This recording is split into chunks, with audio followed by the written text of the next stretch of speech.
Let us pray. दुआ करेंगे। Dear loving Heavenly Father, हमारे आसमानी प्यारे बाप, thank you, Lord, for the wonderful shepherd who loved us and gave himself for us. हमारे अजीज चरवाहे को लेकर शुक्र अदा करते हैं जिसने अपने आप को हमारे वास्ते हवाला कर दिया। Thank you, Lord, for helping us to worship you in spirit and in truth. आपकी इबादत रूह और सच्चाई से तहे दिल से करने की रहमत हम पर अता करने के लिए शुक्र अदा करते हैं। Thank you, Lord, for helping us to worship you as a congregation. और एक जमात बनकर आपकी इबादत करने का मौका देने के लिए शुक्र अदा करते हैं। Lord, help us to hear thy gentle voice now. खुदावन अब आपकी धीमी सी हल्की सी आवाज़ सुनने की रहमत दीजिए। Here is your unworthy and profitable servant. मैं तो नालायक आपका नालायक गुलाम हूँ। Please cleanse me with the precious blood of Lord Jesus Christ. मेरे खुदावंद यीशु के पाक खून में मुझे धो करने को पाक कीजिए। Please show us wondrous things out of thy law. आपके कलाम में से अजाइब व गराइब हमें दिखाइए। Please draw each one of us very close unto thy heart. हम सबों को आपके दिल के करीब खींच लीजिए। We are binding the powers of darkness in Lord Jesus Christ's name. हमारे खुदावंद यीशु के पाक नाम में तारीकी की गायबी ताकतों को हम कैद करते हैं। Take away all the wandering thoughts. और हमारे जहन में जो ख्याल इधर उधर जाते हैं उनको भी काबू में रखिए। Committing this wonderful time into thy hands. और इस अजीम वक्त को आपके हाथों के सुपुर्द करते हैं। In Lord Jesus Christ's precious name we pray. यीशु के पाक और अजीम नाम में दुआ मांगते हैं। आमीन। Before we take part in the Lord's table, हमारे खुदावंद की मेज में हाथ डालने से पहले let us read couple of verses from the Bible. Bible में से चंद बातें हम पढ़ेंगे। The first portion that we are going to read is from Genesis 50th chapter. पहला हिस्सा जो हम पढ़ने वाले हैं वो पैदाइश की किताब बाब नंबर 50 में से है। Genesis 50 verse 20. पैदाइश की किताब 50 की 20। All of us together. 50 की 20 हम सब मिलकर।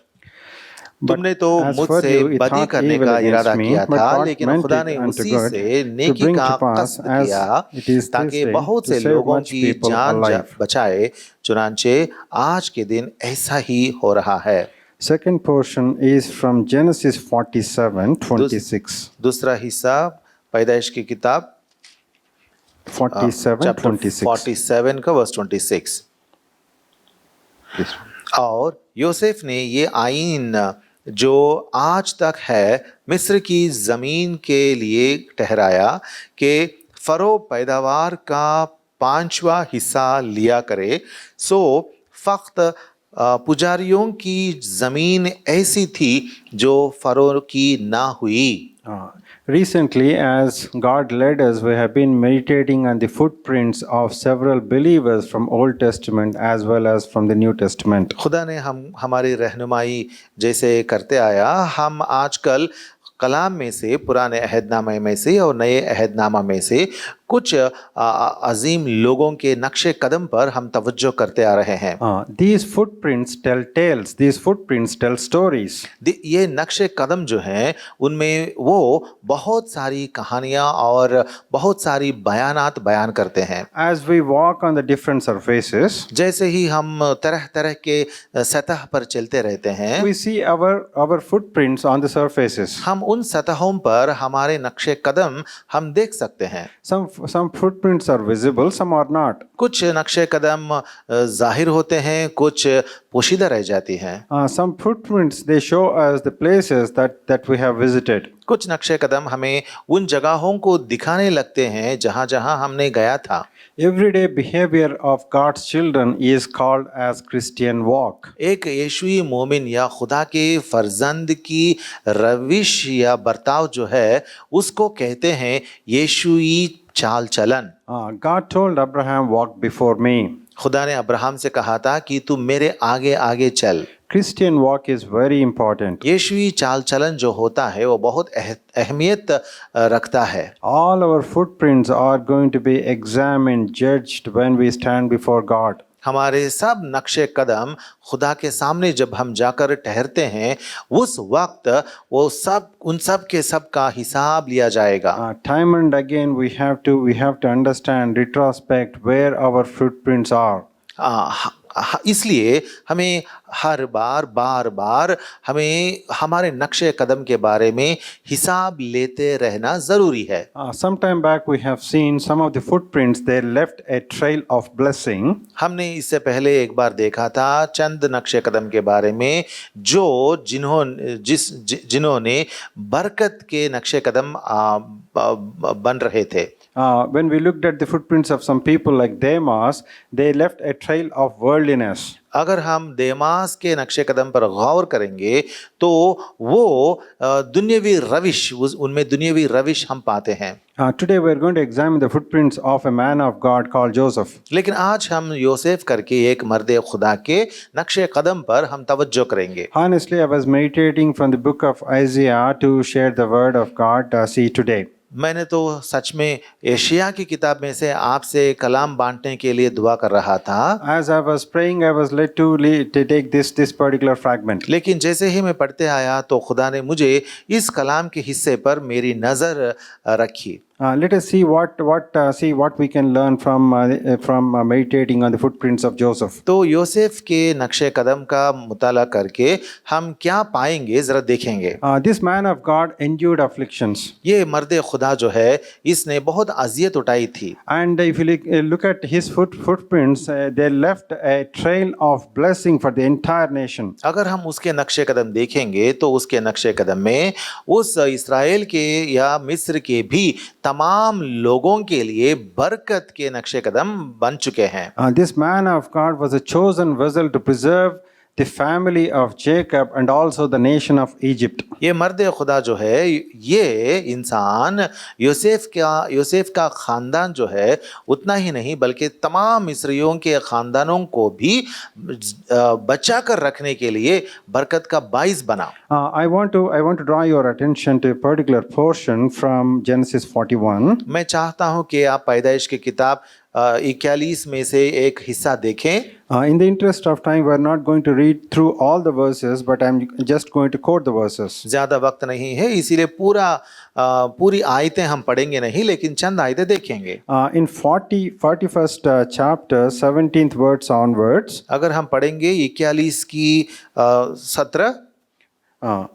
Here we understand that Joseph is standing before Pharaoh. यहाँ हम देखते हैं कि योसेफ फरो के सामने खड़ा है। And he was brought out of prison. और उसे कैद खाने से बाहर निकाल लाया गया। And Joseph was standing before the powerful monarch at that time. और उन दिनों में जो दुनिया में सबसे ज्यादा ताकतवर शहंशाह कहलाता था उसके सामने अब योसेफ खड़ा है। And Pharaoh started sharing the dreams with Joseph. तब फरो ने क्या किया था अपने ख्वाब जो थे वो योसेफ के सामने बयान करने लगा। In fact, there were two dreams. हकीकत में दो ख्वाब थे। In verse 17 onwards, we see that the first one is related to Cain. और 17वीं आयत से अगर हम पढ़ेंगे तो पहला ख्वाब जो था वो गाय के बारे में था।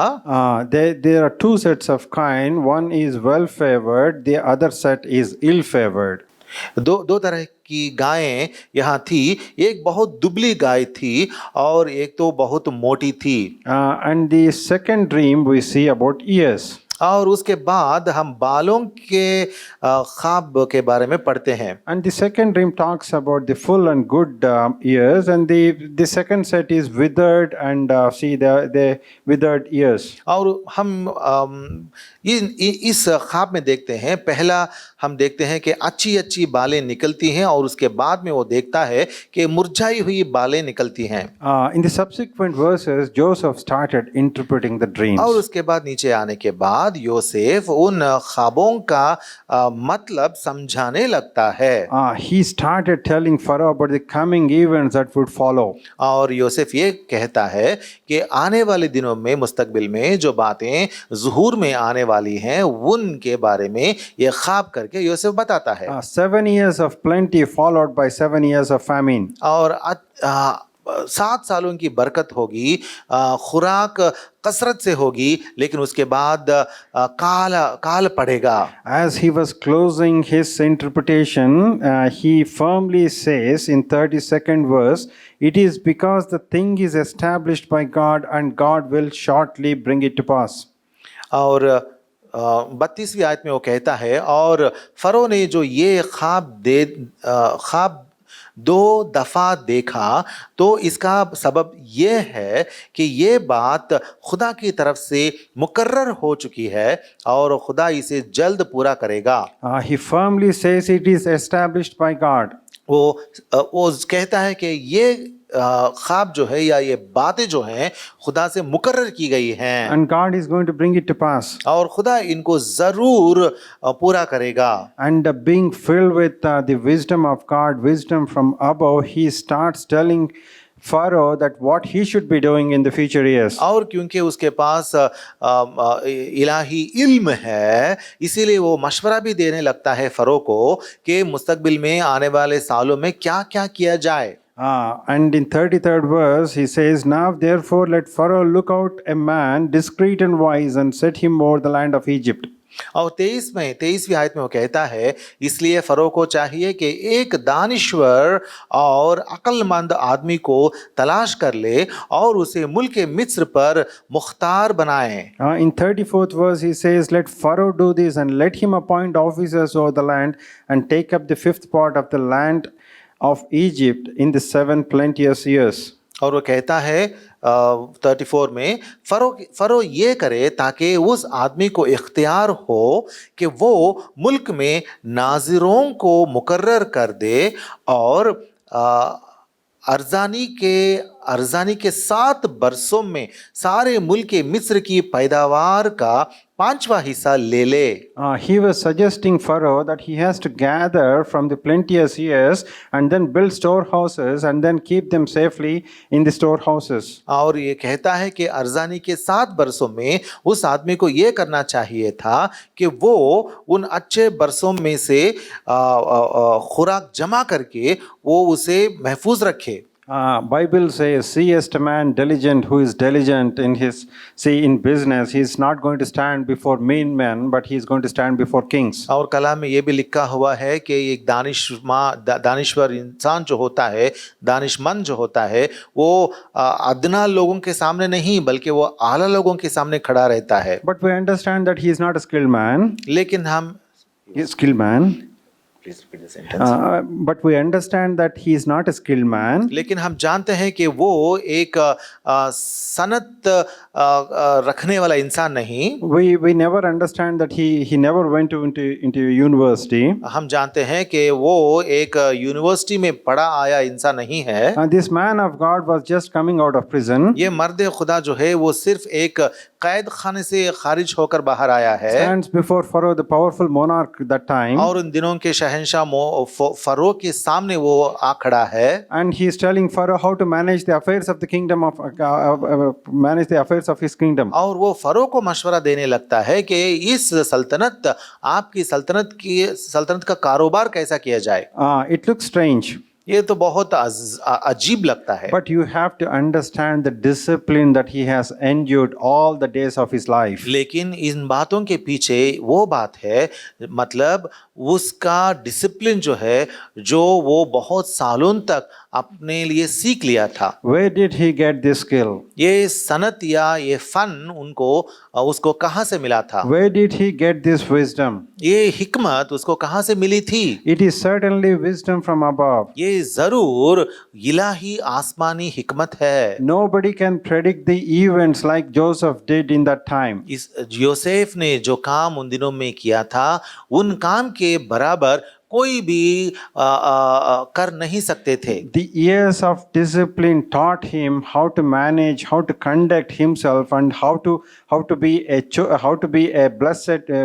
a blessing to others. अपने आप को डिसिप्लिन करते हुए बहुत साल उसने बिताया था और उन दिनों के उन सालों के डिसिप्लिन की वजह से अपने आप को किस तरीके से वो पेश करे या बर्ताव करे वो जान चुका था, सीख चुका था। One thing we can learn from Joseph, he was always forward looking. हम हमेशा योसेफ की जिंदगी में ये देखते हैं कि वो हमेशा आगे बढ़कर आगे देखने वाला इंसान है। He was not looking back and trying to understand what happened to him in all these years. वो इस तरह का इंसान नहीं है कि वो बार बार ये सोचे कि इतने सालों में मेरे साथ ऐसा क्यों हुआ। He was always forward looking. He was always trying to pursue the highest reward. वो हमेशा आगे देखने वाला है और आगे जाकर वो कुछ हासिल करने वाला है। Let's look at the names that he has given to his children. अब यहाँ देखेंगे कि उसने अपने बच्चों को क्या-क्या नाम दिए हैं। 41st chapter, 51st verse. पैदाइश की किताब 41 का 51. 51. 51। और योसेफ ने पहलौठे का नाम मनश्शे ये कहकर रखा कि खुदा ने मेरी और मेरे बाप के घर की सब मशक्कत मुझसे भुला दी। See how he brings God into the equation. देखिए हर चीज में खुदा को वो सामने कैसे लाता है। He's calling his first son's name as Manasseh. वो अपने पहलौठे का नाम मनश्शे रखता है। Immediately he says, for God. और कहता है कि खुदा ने For God said he hath made me forget all my toil and all my father's कि house. खुदा ने मेरी और मेरे बाप के घर की सब मशक्कत मुझसे भुला दी। In order to be forward looking, मुस्तकबिल में झांकने वाला बनकर रहने के लिए you and I have to forget lot of things. आपको और मुझे बहुत सारी पुरानी बातों को छोड़ देनी चाहिए। If we do not forget, अगर हम पुरानी बातों को भूलेंगे नहीं, there will be so much of bitterness in your heart, in my heart. हमारी जिंदगियों में आपके और मेरे दिलो दिमागों में बहुत कड़वाहट रह जाएगा। And we will not be able to forgive people. और हम लोगों को माफ नहीं कर पाएंगे। Will not be able to move forward. और हम आगे बढ़ नहीं सकेंगे। And the second name that he has given, और दूसरा नाम जो उसने दिया है in the 52nd verse, 42वीं आयत में, and the name of the second called he Ephraim. 52 में, For God hath caused me to be fruitful in the land of my affliction. 52 में, और दूसरे का नाम एफ्राइम ये कहकर रखा कि खुदा ने मुझे मेरी मुसीबत के मुल्क में फलदार किया। He is talking about being fruitful. यहाँ पे फलदार होने का जिक्र वो कर रहा है। We generally think that the afflictions cannot make us fruitful. हम हमेशा आम तौर पर ये सोचते हैं कि हमारी मुसीबतें जो हैं वो हमें फलदार नहीं बनाती हैं। Crisis after crisis was testing his character. Crisis after crisis was testing his character. मुसीबत के बाद एक मुसीबत आते हुए उसका कैरेक्टर जो है वो टेस्ट कर रहे थे। If somebody who is looking closely at Joseph, see what is befalling him, one event after the other. So somebody see they probably they'll say, see he's very unlucky. अगर कोई इंसान योसेफ की ज़िंदगी पर नज़र करते रहेगा कि उसकी ज़िंदगी में एक मुसीबत के बाद एक मुसीबत आ रही है, तो वो कहेंगे कि ये तो बदकिस्मत इंसान है। During these times, if somebody shows sympathy on Joseph, Joseph could have been very weak. अगर कोई योसेफ पर तरस खाता है या सिंपैथी दिखाते थे तो योसेफ बहुत कमज़ोर होता था। I believe generally sympathy cannot build a strong character. क्योंकि मैं समझता हूँ कि सिंपैथी जो होती है उसकी वजह से उसके बदौलत कोई भी स्ट्रॉन्ग कैरेक्टर नहीं बनता है। Certainly we need to comfort people. ज़रूर हमें लोगों को तसल्ली बख्शनी है। Certainly we need to show empathy, to show sympathy on people. लोगों पर तरस खाना ज़रूरी है, but they cannot build strong characters. लेकिन उसके ज़रिए से स्ट्रॉन्ग कैरेक्टर जो होता है वो बन नहीं सकता। The crisis after crisis, it was building a strong character. इसीलिए यहाँ देखते हैं कि उस पर जो मुसीबत पर मुसीबत आई थी उनकी वजह से स्ट्रॉन्ग कैरेक्टर उसके अंदर बना था। He continued to pursue the highest reward. वो सबसे आला अज्र जो है उस पर नजर करके दौड़ रहा था। He chose to forget to be fruitful. वो chose to forget. To be fruitful. वो forget to be fruitful. Yeah, he chose to forget to be fruitful. वो फलदार होने की बात जो है उसको भूलना चाहा था। So forgetting to be fruitful is very important. Forget the past. To be fruitful or past. वो अपने पिछली जिंदगी जो थी या माजी हालत जो थी उसको भूला था, और माजी हालत को या गुजर चुकी बातों को भूलना बहुत अहम है, जरूरी है। And he was always focused on being diligent in his current work. और उसने हमेशा हाल की जिंदगी में कैसे रहना उस पर तवज्जो देता था। That's the reason why elders they advise young people that live in the present. इसीलिए बड़े बुजुर्ग मशवरा देते हैं नौजवानों को कि तू गुजरी हुई बातों को छोड़ दे, लेकिन आज की बातों पर तू तवज्जो दे। Whatever small work or the big work that we are doing, we have to be very diligent.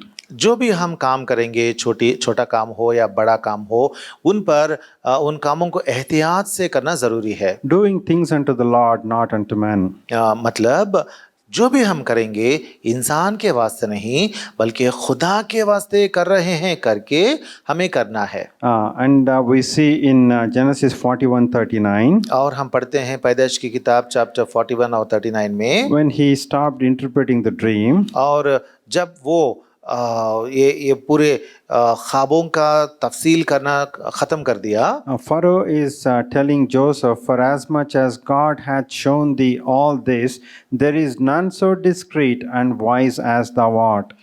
Furrow ने योसेफ से ये कहा, चूंकि खुदा ने तुझे ये सब कुछ समझा दिया है, इसलिए तेरी मानिंद दानिश्वर और अक्लमंद कोई नहीं। Pharaoh was able to discern that he was certainly special. Furrow ने पहचान लिया कि ये इंसान जो है, लड़का जो है, ये बहुत अक्लमंद है, ख़ास है। So that is the first portion that we have meditated on the interpretation of the dreams. तो इस तरीके से हमने देखा इस हिस्से में कि योसेफ ने शहंशाह के ख्वाब जो थे उनका तफसीर किया। And he suggested Pharaoh how to manage the affairs of the kingdom. और उसके बाद उस सल्तनत के कामकाज जो हैं वो सब कुछ किस तरह वो निभाए सलाह भी दिया। Second point we want to meditate is on the administration of Joseph. और उसके बाद दूसरा हिस्सा हम ये देखेंगे, दूसरी बात ये देखेंगे कि वो किस तरह निज़ाम कर रहा था, ये एडमिनिस्ट्रेशन कर रहा था। In Genesis 47, if you closely look at all these verses, अगर आप पैदाइश की किताब चैप्टर 47 की ये सारी आयतों पर तवज्जो करेंगे, Joseph brought in lot of reforms. तो यहाँ देखते हैं कि योसेफ जो है बहुत सारे रिफॉर्म्स को उसने लाया था। Joseph brought in the tax policy. Tax policy लाया था उसने।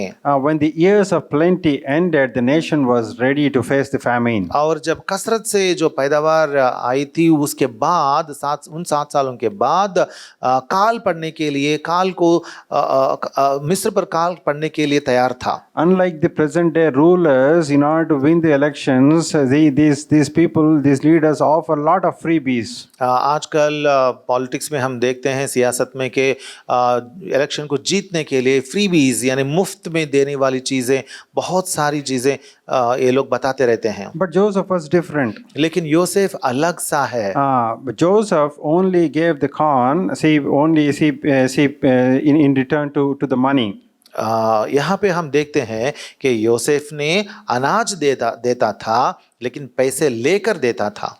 So they had to spend money in order to get the corn. तो यहाँ पे लोग पैसे देकर अनाज खरीदते थे। After a while, money also failed the people. और कुछ दिन के बाद लोगों के पास पैसे खत्म हो गए। They spent all their money. Now they're left with cattle and lands. अब उन्होंने, क्योंकि पैसे ख़त्म हो गए, अपने ज़मीन बेचने लगे और अपने वो घरेलू जानवर जो होते थे वो बेचने लगे। And we see that he gave the corn later in return for their cattle. और उसने क्या किया था, उनके घरेलू जानवर लेकर अनाज देता था। Then they gave their land, and they got the corn. और उसके बाद लोगों ने अपनी ज़मीन देकर, बेचकर योसेफ को अनाज लेते थे। So that's how Joseph administered in Egypt. इस तरीके से उसका निज़ाम हो रहा था मिस्र में। And in 21st verse we see, and as for the people, he removed them to cities from one end of the borders of Egypt even to the other end thereof. और 21वीं आयत में हम पढ़ते हैं, और मिस्र के एक सिरे से लेकर दूसरे सिरे तक जो लोग रहते थे उनको उसने शहरों में बसाया। And then he's giving the seed, but they have to pay back 20% in return for their taxation. और उनको तो वो अनाज देता था, लेकिन जो टैक्स वो लोग पे करते थे उसमें 20%, 20% उनको देना था। So after all this, the people, they are coming to Joseph and they're telling Joseph in verse 25. तो ये बातें, सारी बातें होने के बाद लोग योसेफ के पास आते हैं, और 25वीं आयत में वो लोग उनसे योसेफ से कहते हैं, And they said, Thou hast saved our lives. Let us find grace in the sight of my Lord, and we will be Pharaoh's servants. तूने हमारी जान बचाई है, हम पर हमारे खुदावंद के करम की नजर रहे और हम फरो के गुलाम बने रहेंगे। So this is how Joseph administered in Egypt. इस तरीके से योसेफ ने एडमिनिस्ट्रेशन किया था मिस्र में। Let us take a pause here. यहाँ पे थोड़ा हम रुकेंगे। We have examined the footprints of the man of God. हमने इस मर्दे खुदा के नक्शे कदम देखे हैं। He led the nation through the exceptional crisis. और बहुत काल पड़ने के वक्त, उस एक्सेप्शनल क्राइसिस या मुसीबत के वक्त उन लोगों को उसने बाहर निकाला था। He was not only focusing on the administration of Egypt. On one side, he was focusing on preserving his family of Jacob. एक तरफ तो योसेफ ने मिस्रियों को काल से निकालने की कोशिश में था, और एक तरफ उसने अपने घराने को बचाने की कोशिश में भी था। He was so different compared to his brothers or wise men in Egypt. Yosef अपने सब भाइयों से अलग था और मिस्र के आलिम लोगों से भी वो अलग था। What made him really special? और उसे खास बनाने की बात क्या है उसमें? Let us quickly look at the 5 things. 5 बातें हैं, हम मुख्तसरन देखेंगे। The first one is he always says, I fear God. I fear God was his motto. तो पहली बात यह है कि वो हमेशा कहता था कि मैं खुदा का खौफ मानता हूँ, खुदा से डरता हूँ। When temptation came, he declared, I fear God. जब उस पर आजमाइश आई थी तो उसने कहा था कि मैं खुदा से डरता हूँ। He refused to compromise. वो कॉम्प्रोमाइज करने से रिफ्यूज किया था। He feared God. He always wanted to please God. वो हमेशा खुदा को पसंदीदा रहना चाहता था। He feared God and he eschewed evil. इसीलिए वो बदी से दूर रहता था। And then the second point is he glorified God. और दूसरी बात यह है कि वो हमेशा खुदा की तमजीद करता था। In 41st chapter 15 and 16 verses, 41वां बाब 15 और 16वीं आयतें, when for the first time when Joseph was brought in front of Pharaoh, Pharaoh is saying, I have heard of thee. जब पहली बार योसेफ को फरो के सामने लाया जाता है तो फरो कहता है कि मैंने तेरे बारे में सुना है। And he says humbly, it is not in me, God shall give Pharaoh an answer of peace. तो वो बहुत हलीम बनकर वो कहता है, मैं कुछ नहीं जानता, खुदा ही फरो को सलामती बख्श जवाब देगा। He was not taking glory for himself, but he was glorifying God. वो अपने लिए, खुद के लिए वो कुछ इज्जत नहीं लेता है, लेकिन तमाम इज्जत और शान खुदा को देता है। And see, that's how he glorified God. इस तरीके से हमेशा खुदा की वो तमजीद करता था। Third point is Joseph chose to forget. तीसरी बात यह है कि योसेफ ने कुछ बातों को भूलना चाहा। We can see similar approach by Paul. और पौलुस रसूल भी ऐसे ही करते हैं और वो कलाम में हम देखते हैं। When we read through Philippians, अगर हम फिलिपियों की किताब पढ़ेंगे 3rd chapter, बाब number 3, and Paul feels that he has not he's forgetting the past things, he is pursuing for the great reward. वो ये कहते हैं कि जो पीछे हैं उनको छोड़ते हुए आगे जो चीजें हैं, बातें हैं, उनके लिए आगे दौड़ता हूं ताकि मैं अज्र पाऊं। It is very important to forget the past things. गुजरी हुई बातों को भूलना बहुत मुश्किल है। In order to see, we have to win the race. अगर हमें हमारा रेस जो है, दौड़ जो है, उसको जीतना है, we have to, in order to win the race, we have to focus on the mark. इस दौड़ को जीतने के लिए हमेशा हमें खुदावंद पर नजर रखनी है। And Joseph trusted God to be fruitful. Yosef ने तो फलदार होने के लिए खुदावंद पर ही तवक्कुल रखा था। Even when he went through the extreme suffering, there was no spirit of rebellion and there was no bitterness in his heart. बहुत सख्त मुसीबत से गुजरते वक्त भी उसके दिल में बगावत या सरकशी की रूह नहीं थी।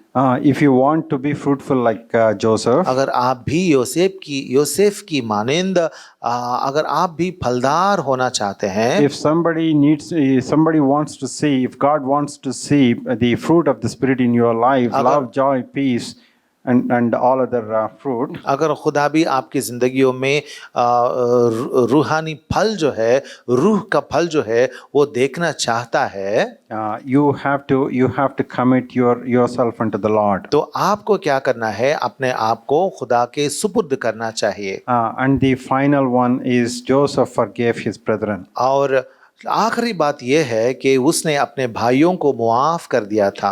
One important thing that Joseph did in his life is he forgave his brethren. एक बड़ी बात जो योसेफ ने अपनी जिंदगी में किया था, वो काम ये था कि उसने अपने भाइयों को भी मुआफ किया। Even after the death of Jacob, Joseph chose to forgive his brethren. याकूब की वफात के बाद भी योसेफ ने अपने भाइयों को मुआफ करना चाहा। Because God has a great plan for Israel. क्योंकि इस्राएल के बारे में खुदा को बहुत बड़ा ख्याल था, मंसूबा था। God has a great plan for the 12 tribes of Israel. इस्राएल के 12 कबीले जो थे, उनके बारे में खुदा के दिल में बहुत बड़ा मंसूबा था। Heads of the 12 tribes of Israel need to be restored. और ये 12 कबीले के सरदार जो होते हैं, उनको बहाल रखना है। He was able to forgive and they were able to come back into God's fold. इसी वास्ते